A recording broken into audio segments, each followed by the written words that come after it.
abrir as nossas Bíblias em Gálatas, capítulo 6.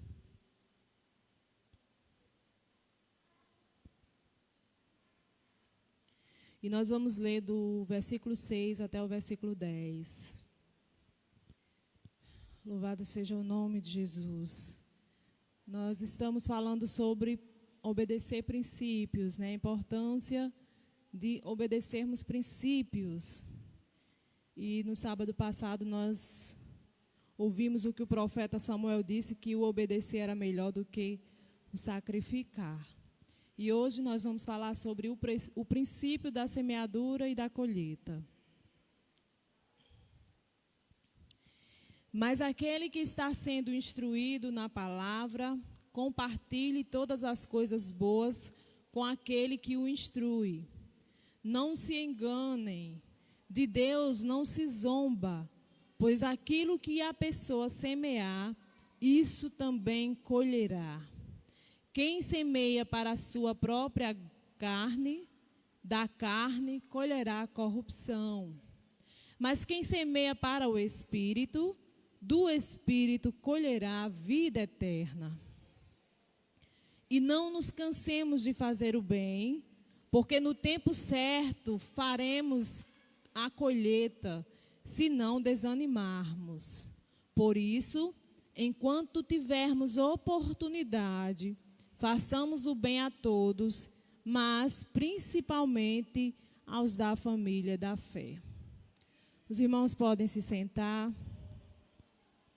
Se puderem também manter a Bíblia aberta no texto que nós lemos, eu agradeço. Esse texto de Gálatas, ele faz um resumo sobre o princípio da semeadura e da colheita. Nós temos na Bíblia várias referências a respeito desse princípio, a respeito da semeadura e da colheita. Mas esse de Gálatas, ele traz o assunto resumido e ele vai mostrar aqui coisas muito importantes que nós devemos atentar. E é isso, né, que nós vamos meditar nessa noite com os nossos irmãos. Nós vimos no sábado passado que quando nós começamos a viver, a obedecer os princípios, nós temos a nossa mente cativa à cruz. Né? Nós começamos a pensar e a agir como Jesus. Nós vimos também que o nosso eu é forjado, né? Aquilo que Paulo disse, não vivo mais eu, mas Cristo vive em mim. E nós também vemos que nós começamos a entender e também a viver os princípios do reino como verdadeiramente cristãos que nós somos. Então, hoje nós vamos falar sobre o princípio da semeadura e da colheita. E eu já queria começar destacando que para se ter uma boa colheita é necessária uma boa semeadura, né? Por quê? Porque tudo que o homem semear, isso também ele vai ceifar, ele vai colher. E aí o que é que nós devemos observar quando vamos semear? Primeira coisa é o tipo da semente que nós estamos plantando, né? No verso 9 ele vai dizer: e não nos cansemos de fazer o bem. Então nós precisamos semear o bem. O bem é uma semente boa, é uma boa semente. E existem outros tipos de semente. Por exemplo, na Bíblia nós vamos encontrar a semente da injustiça, que Salomão vai dizer lá em Provérbios 22:8, quem semeia a injustiça, colhe a maldade. Então, hoje, nessa noite, enquanto nós estamos falando essa palavra, você precisa refletir que tipo de semente você está plantando. Outra semente que a gente vê na Bíblia é a semente do vento. Interessante, né? Vento ser uma semente, pois é. Oséias, lá no capítulo 8 e o verso 7, ele diz: porque semeiam ventos, colherão tempestades. Isso é um provérbio que a gente tem, né? Quem planta vento, colhe tempestade. Pois é baseado em Oséias. Às vezes a gente só colhe, só planta confusão, contenda, e quer colher coisa boa. Você só vai colher tempestade.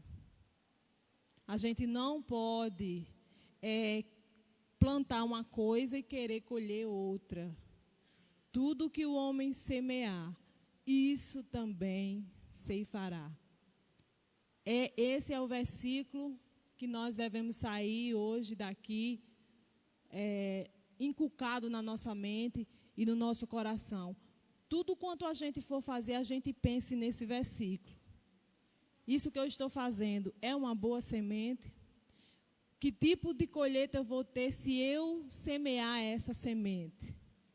Tem também a semente do mal. Jó, ele disse, lá no capítulo 4, verso 8, ele disse: pelo que tenho observado, quem cultiva o mal, semeia a maldade. Isso também vai colher. Quem cultiva o mal e semeia a maldade, isso também colherá. Aqui, além da criatura semear a maldade, ainda fica cultivando, né? Ainda é coisa pior. Faz uma ação má e continua prolongando aquela ação má. E aí, meu filho, não tem outro resultado senão uma colheita prejudicial. Então, nós precisamos prestar muito atenção no tipo de semente que nós estamos plantando. Muita atenção mesmo. A segunda coisa que a gente deve observar é o tipo de solo. E aí no versículo 8, ele vai dizer: quem semeia para a sua própria carne, da carne colherá corrupção. Mas quem semeia para o Espírito, do Espírito colherá vida eterna. A vida cristã aqui, ela está sendo comparada como uma propriedade rural onde existem apenas dois campos: a carne e o Espírito. Nós vivemos essa guerra constantemente, a luta da carne contra o Espírito. E eu ouvi uma certa vez, e agora eu não me lembro quem foi, o pregador, ele estava falando sobre isso, e alguém perguntou: mas quem é que vai ganhar essa guerra? E aí o pastor respondeu: não, ele disse que a guerra é como, a carne e o Espírito são como dois leões dentro de nós. E aí a pessoa perguntou: e quem é que vai vencer essa guerra? Ele disse: quem você alimentar mais. O que tem acontecido hoje, nos nossos dias, é que nós alimentamos mais a nossa carne do que o nosso espírito. O solo da carne está fértil demais. Nós gastamos muito tempo com a internet, com a televisão, com o videogame, com os afazeres de casa. E nós esquecemos de cultivar o Espírito, a terra do Espírito. E toda semente que eu jogo na carne, eu vou colher o quê? Corrupção. Não vai me trazer nenhum benefício. Tudo que eu planto na carne não me trará nenhum benefício. Agora, quando eu planto no Espírito, aí eu vou ter vida eterna. E aqui a gente vai lembrar a vida que Jesus prometeu a nós. Jesus disse que nos daria vida e vida em abundância. A gente pensa que a vida eterna começa quando a gente chega no céu. Mas não é. A vida eterna ela é para ser vivida aqui na terra. Nós precisamos começar a viver o céu na terra, porque isso é promessa de Jesus. Ele disse: eu lhe dou vida e vida em abundância. Essa vida em abundância é a vida eterna. Mas nós somos tão míopes, a nossa visão é tão limitada no natural, que a gente não vive o sobrenatural que está à nossa disposição. E por que é que a gente não vive o sobrenatural? Porque a gente só vive alimentando a carne. A gente não alimenta o nosso espírito. Aí, quando a gente alimenta a carne, vem outro problema sério na nossa vida, que é o pecado. Nós começamos a pecar de forma desordenada. E a Bíblia diz que quem é filho de Deus não vive na prática do pecado. Se eu estou vivendo na prática do pecado, eu preciso rever a minha vida espiritual.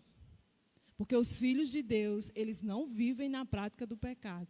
Ele pode até pecar, mas ele confessa, se arrepende e deixa. O problema é que a gente está criando pecados de estimação. A gente peca numa determinada área, pede perdão a Deus e depois de 5 minutos nós estamos pecando da mesma forma, na mesma área. Tinha acabado de pedir perdão a Deus e já está cometendo o mesmo pecado. De Deus não se zomba. Tudo que o homem semear, ele vai colher. Então nós precisamos entender essa questão do solo. Se eu estou dedicando a minha vida apenas para alimentar a minha carne, então eu estou plantando num solo que não vai produzir coisas boas. Mas se eu estou alimentando o meu espírito, então o solo vai produzir frutos dignos de arrependimento. E João Batista já disse isso, e Jesus também. Produzir frutos dignos de arrependimento. A quantidade da semente, né? Quanto de semente eu preciso jogar, quanto eu preciso plantar. 2 Coríntios 9:6, o apóstolo Paulo vai nos lembrar que aquele que semeia pouco também colherá pouco. Quem semeia muito, colherá muito. Então, a quantidade é você quem escolhe. Se você quiser colher muito, então semeie muito. Você não pode semear um braço de feijão e colher 5.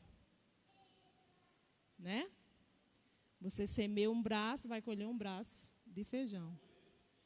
Então, a quantidade é à sua disposição. E o que eu acho maravilhoso no reino de Deus é que as coisas do reino, o que Deus tem para nós, não são coisas medidas, não são coisas retidas, não são poucas coisas. Tudo que Deus deixa à nossa disposição é em abundância. Semente tem muito, salvação é eterna, o perdão é infinito, a misericórdia se renova todo dia. Então, tudo no reino de Deus, irmãos, é em abundância. A gente vive na mesquinhez, na miséria, porque quer. Mas o banquete de Deus, a mesa de Deus, ela é farta. E outra coisa maravilhosa, Ele não faz acepção de pessoas. Não é pela classe social.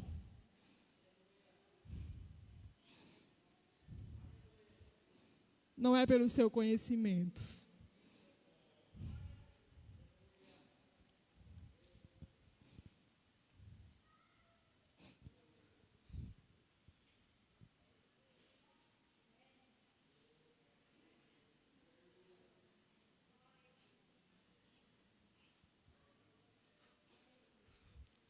A mesa foi posta por amor, irmãos. E nós estamos desperdiçando. Nós estamos considerando o que Jesus fez e o que Jesus tem para nós como esterco, como coisa sem valor. Porque nós vemos e desprezamos.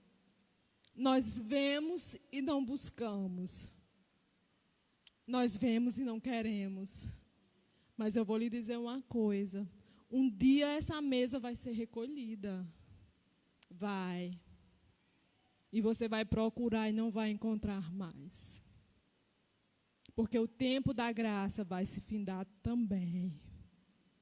E vai chegar o tempo da justiça e do juízo de Deus. A gente está brincando muito de ser crente, de ser cristão, de ser filho de Deus. Mas com Deus ninguém brinca, ninguém zomba. O texto diz. Nós estamos no fim, irmãos, dos tempos. E nós precisamos levar a nossa vida cristã mais a sério. Deus está nos chamando para um compromisso real e sincero com Ele.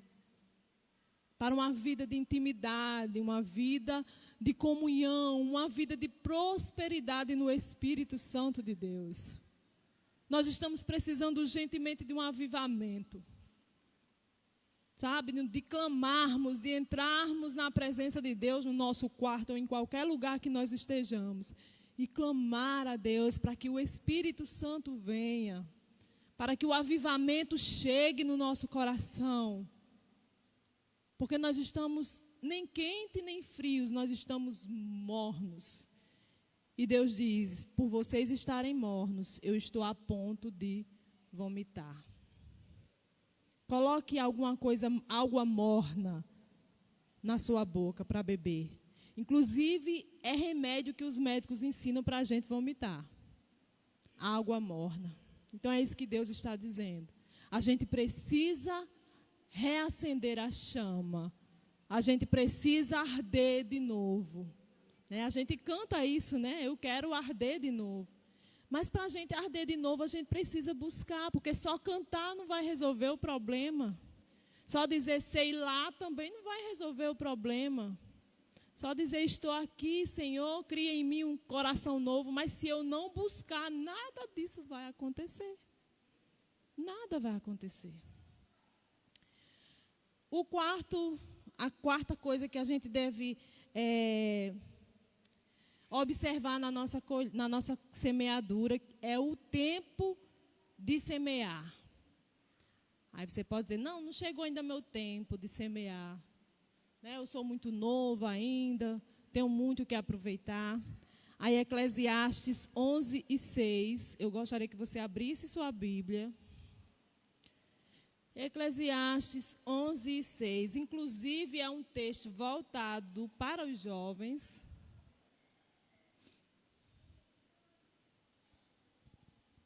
Eclesiastes 11:6. Semeie a sua semente de manhã e à tarde não fique de braços cruzados. Semeie também. Porque você não sabe qual irá prosperar, se esta, se aquela, ou se ambas serão igualmente boas. Então eu devo semear em todo o tempo. No momento em que surge a oportunidade, eu vou semear. Eu não posso parar de semear. Porque no tempo devido eu vou colher. No tempo apropriado eu vou colher. Existem coisas que a gente semeia hoje e hoje mesmo a gente já colhe. É as coisas extraordinárias que Deus faz. Existem coisas que eu vou semear e vou colher daqui a um mês, 2, um ano, 2, 10. O tempo da colheita é Deus quem sabe.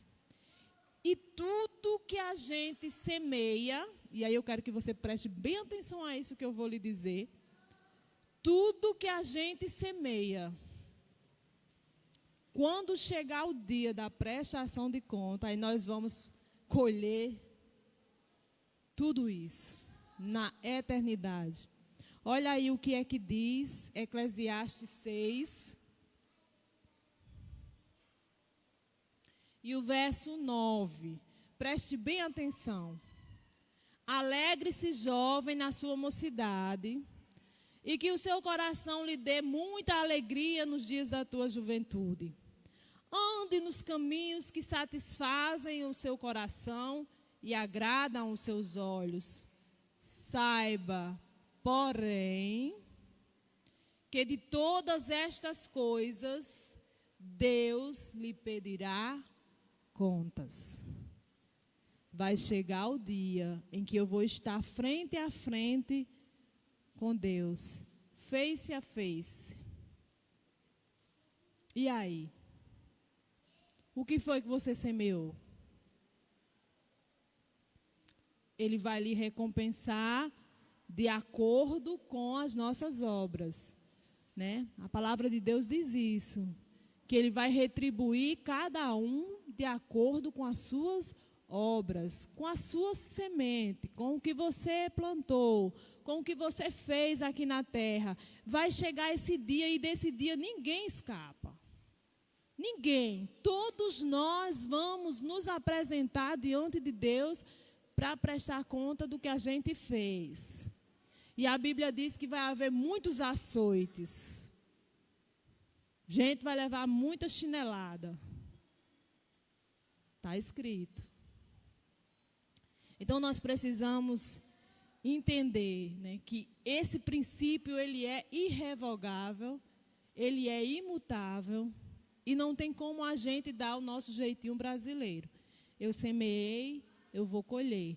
Agora o que alegra o nosso coração, pelo menos o meu, né, é que Deus, na hora da nossa colheita, Ele tem misericórdia de nós. Às vezes que a gente semeia o que é mal e quando vem a colheita, Ele nos dá força para suportar. Mas bem que a gente poderia evitar. Não precisar da misericórdia, né? Viver só na graça. Nós precisamos meditar. Agora, você pode me perguntar, em que área da vida, da minha vida, eu posso aplicar o princípio da semeadura e da colheita? E aí eu respondo para você, em todas as áreas. Os princípios, eles se encaixam em todas as áreas da nossa vida. Vou dar alguns exemplos. Nos estudos, por exemplo, qual é a semente que eu posso estar plantando nos meus estudos? A semente da dedicação. Vocês pensaram que era da cola, né? Não. Sabe por que não é da cola? Eu vou lhe explicar bem direitinho e você vai me dar razão. Quando você engana seu professor, colando, deixando entender que você sabe aquele assunto que o professor explicou, você não enganou só o professor não, você enganou a você mesmo. Porque vai chegar um momento da sua vida, ou no concurso, ou no Enem, que você vai precisar daquele conhecimento e você não vai ter como colar. Então, de que adiantou? Não adiantou. Então, se eu lançar a semente da dedicação, eu vou aprender. E lá na frente, quando eu precisar do conhecimento, eu vou saber. Nos relacionamentos, qual é a semente? Eu posso estar semeando a confiança, a fidelidade e o amor. Né? Principalmente nos relacionamentos amorosos. Né? A fidelidade e o amor são fundamentais. Se nós quisermos ter uma boa colheita, é claro. No trabalho, qual é a semente que eu posso plantar no trabalho? A semente da honestidade. Você vê que José, né, usou de honestidade. E a Bíblia diz que onde ele estava, ele prosperava. E o seu patrão, né, reconheceu que a sua prosperidade estava vindo por causa do trabalho de José, da honestidade de José. José era um homem íntegro, honesto. Ele foi tão honesto de um jeito que quando a mulher de Potifar se ofereceu a ele, ele disse: eu não posso fazer isso porque você é a mulher do meu senhor. Você quer uma honestidade maior do que essa? No tempo em que nós estamos vivendo hoje, que se o homem não aceitar é porque é frouxa, não sei o quê, lá vai. Honestidade. E na nossa vida cristã, a semente mais importante na nossa vida cristã que nós devemos estar semeando é o da obediência. Obediência à palavra de Deus. A obediência é a chave para todo sucesso espiritual. Nada se faz ou se ganha por meio da desobediência. De Deus, não. Você observe que na Bíblia todas as pessoas que obedeceram a Deus tiveram sucesso. E todas que desobedeceram tiveram que passar por provas, por tribulações, por guerras e por muitas coisas. A gente não passa também por... mas a gente também não passa por tribulação? Passa. Mas a gente passa pela tribulação para a gente ser aprovado. Deus nos prova, né? Mas na desobediência não, é para ser corrigido mesmo. Para terminar, eu quero alertar, né, para vocês, a mim também, para uma situação importante. A gente está vivendo num mundo sem referências. São pouquíssimas as referências que nós temos. Pouquíssimas. E nós precisamos seguir bons exemplos. Não queira seguir os maus exemplos, não. A gente tem muita facilidade de dizer, porque fulano está fazendo isso, eu também posso fazer. Né? Todo mundo faz isso, eu também posso fazer. Mas você não é todo mundo. E eu digo isso às vezes a Isabelle, né? Mas minha filha, você não é todo mundo. E às vezes eu digo assim, mulher, todo mundo tem. Mamãe, mas você não disse que eu sou todo mundo? Eu digo, mulher, porque é nas situações diferentes. Né? Quando é para o bem, então todo mundo tem que se juntar e se unir. Mas quando é para o mal, aí a gente tem que fazer a diferença. E dizer, não, aí eu não sou todo mundo. E aí, mesmo que a gente não tenha referências, boas referências na nossa casa, no nosso trabalho, na faculdade ou em qualquer outro lugar, não é desculpa para a gente seguir bons exemplos, porque a Bíblia está cheia de bons exemplos. Eu falei aqui de José, né, que semeou coisas boas. José, ele semeou o perdão, né, seus irmãos, a honestidade. E tem outro exemplo também muito bonito na Bíblia, que é o de Ruth. Ruth não abandonou a sua sogra. Ruth foi passar necessidade com a sua sogra. Tudo isso ela estava semeando. Tudo isso ela estava semeando. E é tão interessante que Ruth entrou na genealogia de Jesus. Ruth é uma das poucas mulheres que está inserida na genealogia de Jesus. Né? Ela gerou Obed, que foi avô do rei Davi. Quer dizer, ela estava na genealogia de Davi, que foi o maior rei que já existiu na face da terra, e na do rei dos reis e senhor dos senhores, que foi Jesus. Isso tudo porque soube semear e colheu no tempo certo. Então, que nós possamos também procurar seguir bons exemplos. A Bíblia está aí cheia de bons exemplos. Nós temos algumas referências ainda no nosso meio. E não vamos deixar que o mal vença o bem, mas nós devemos vencer o mal com o bem. Nós devemos fazer o bem, como já diz o ditado popular, sem olhar a quem. Mas vamos fazer primeiro aos domésticos da fé, como diz o nosso texto. Então, que o Senhor abençoe os nossos irmãos e nos dê a ousadia e a coragem para mudar aquilo que não agrada a Deus e vivermos mais uma vida de abundância na presença do Senhor. Amém.